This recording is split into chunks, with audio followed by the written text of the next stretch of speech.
First, we start with Cooper Morgan, who is live outside the Idaho Tax Commission after the chairman warned of potential tax refund delays. Cooper, why might that happen?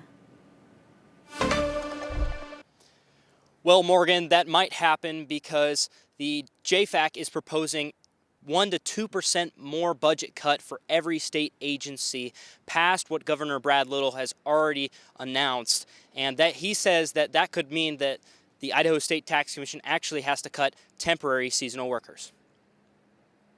For Idaho State Tax Commissioner Jeff McCrae, it's as much about the job as it is about his people.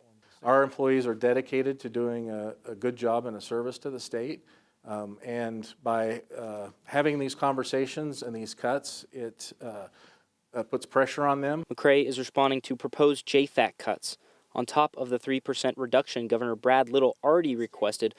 He says an additional 1% cut may help short-term budget goals, but could cost the state millions in the long run. We estimate with the request for a 1% cut in our budget, that's going to increase the time for the refunds up to 14 weeks and cost the state about $7 million in interest that we'll have to pay.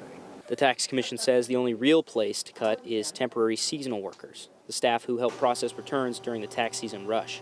Without them, refunds that normally take 15 to 30 days could be delayed for months. Instead, we've applied a broad brush 2% reduction for fiscal year 2027. The result is unintended consequences. Senator Jim Woodward, a member of the Joint Finance Appropriations Committee, says continued cuts are starting to impact real Idahoans. So at the end of June here for the fiscal year 2026 budget, we have enough money on the bottom line. And for the fiscal year 2027 budget going out a year from that, we have enough money, but there's still this effort to continue to cut. Co-chair Josh Tanner defends the proposal, saying the goal is to set Idaho up for long-term stability, not just this year's budget. He notes the cuts are not final and will be reviewed during the enhancement process, where JFAC examine agencies individually, but any exceptions could require reductions elsewhere to keep the budget balanced. Because across-the-board cuts are the lazy part. It takes work and time to go into an agency and figure out where we should actually cut.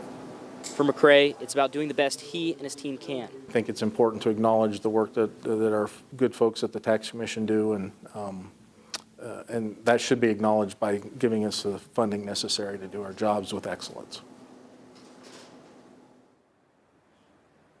Now, the Tax Commission did say that this is just kind of something that's being proposed. It isn't final yet. JFAC actually told me that, a lot of this is still being worked on. It hasn't passed through the House. It hasn't passed through the Senate. This is just, again, proposed for the future.